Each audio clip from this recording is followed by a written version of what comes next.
Nampak. Nak tengok tak actionnya ni? Itu sikit je kita tunjukkan. Sekarang kita tunjukkan. Kita tunjukkan visual yang lebih panjang lagi. Apa sebenarnya yang berlaku kepada Nadia dalam acara paragliding Di mana tu? Di Pedas Negeri Sembilan. Okey, jom kita saksikan.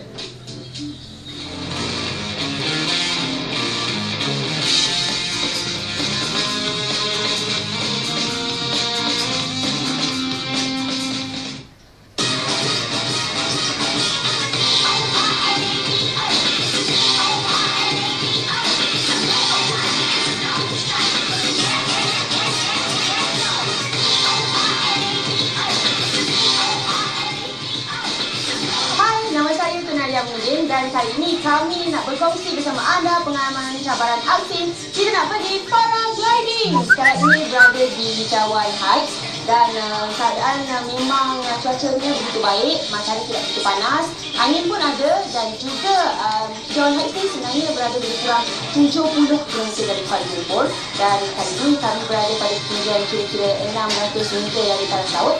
Memang mengasyikkan, keadaannya hijaunya memang begitu cantik dan saya rasa ada sedikit ketakutan sebab ini merupakan kali pertama saya nak cuba paragliding, jadi nak kongsikan pengalaman sama anda dan ada juga kamera khas di sini bersama Abang Salim yang merupakan pilot saya. Sampai sikit. Jadi apa tunggu lagi? Kalau anda dah bersedia, kita dah bersedia ke? Kita pun dah bersedia. Kami nak cuba paragliding sekarang juga. Jom!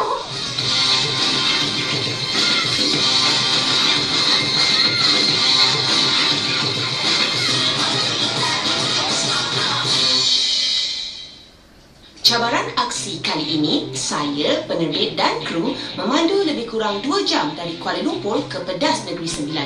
Keadaan trafik yang lancar, cuaca yang begitu baik seakan menjanjikan satu ekspedisi dan pengalaman yang cukup manis. Sesampai di sana, kami bertemu dengan kru paraglider dan mereka ini sering menjelajah merata tempat untuk bersama-sama meluncur angin di Malaysia, di luar negara, di mana-mana sajalah. Malah, aktiviti ini dianggap satu aktiviti keluarga yang mereka lakukan hampir setiap hujung minggu. Selepas itu, kami diberi taklimat mengenai keselamatan. Topi keledar dan goggle juga diberikan dan harness diukur bersesuaian dengan ketinggian. Macam saya ni, kena panjang sikit lah kan? Nak tahu ciri keselamatan yang lain? Jom kita dengar. Kalau kita bercerita dari segi keselamatan, sukan paragliding ni dia boleh kita kategorikan sebagai sukan aksi ataupun sukan lasak. Cuma dari segi keselamatan tu, kalau kita lengkap dengan equipment, lengkap dengan apa telah diajar dengan instruktor, lengkap dengan kita punya pengetahuan, saya rasa tak jadi masalah. So penerimaan masyarakat terhadap sukan ni buat masakan sangat baik. Ramai orang dah tahu sebab kita dah banyak exposekan kepada media, kepada TV, kepada newspaper and so on lah. So buat masa sekarang ni mungkin sukan ni masih baru, cuma penerimaan orang tu sangat baik lah sekarang. Untuk Negeri Sembilan ni kita dapat 3 site ataupun 3 tempat penerbangan. Yang pertama sekali di Senayan, kita kenali juga sebagai Bukit Senayan. Yang keduanya di Bahau, kita panggil Bukit Penarikan. Yang tu yang paling tinggi lah.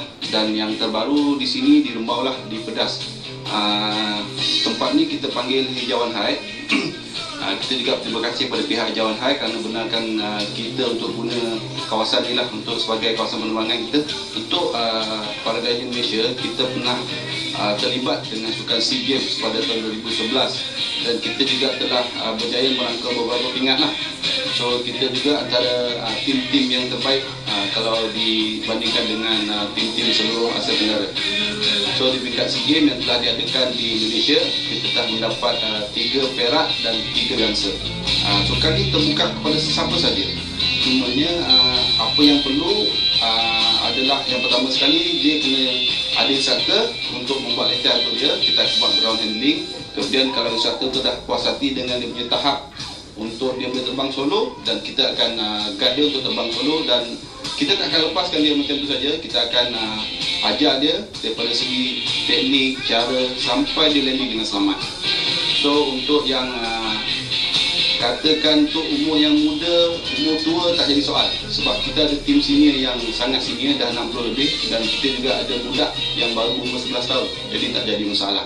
Paragliding atau luncur angin merupakan antara cara pertama manusia terbang dalam tamadun moden. Sesiapa saja yang mempunyai fobia terhadap ketinggian atau gayat, anda tidak boleh cuba aksi ini tau. Ia kerana sangat berbahayalah kalau anda mendapat serangan panik di udara nanti. Apabila semuanya bersedia, kami menaiki pacuan 4 roda untuk sampai ke puncak. Ekspedisi tersebut sudah cukup mengujakan. Bukan senang tau nak berpaut pada pacuan 4 roda itu sambil meredah hutan. Nasib baik tak jatuh tergolek. Sampai di puncak, rasa gemetar tidak dapat dinafikan.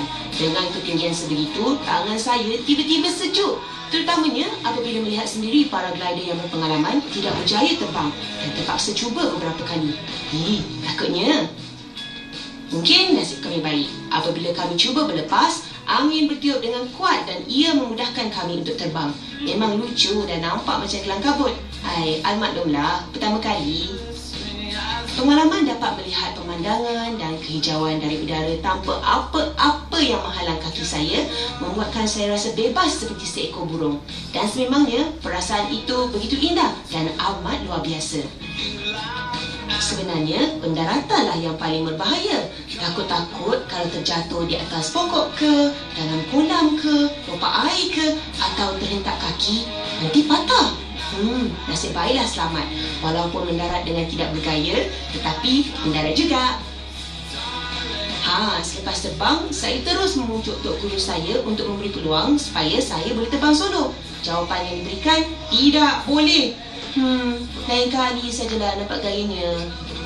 Apa-apa pun, cabaran ini kami sahut dengan bantuan rakan-rakan dari Negeri Sembilan Sports Aviation Club ataupun NSAC, dan anda boleh cari mereka di Facebook. Cubalah kalau anda memang suka ketinggian dan suka terbang seperti saya, paragliding lah ataupun luncur angin adalah yang paling sesuai. Hai, ini merupakan cabaran aksi untuk minggu ini. Maka tips dan triknya bersama kumpulan NSAC dan juga kepada anda semua, jangan ke mana-mana, teruskan menyokong cabaran aksi kerana minggu ke minggu kami akan memberikan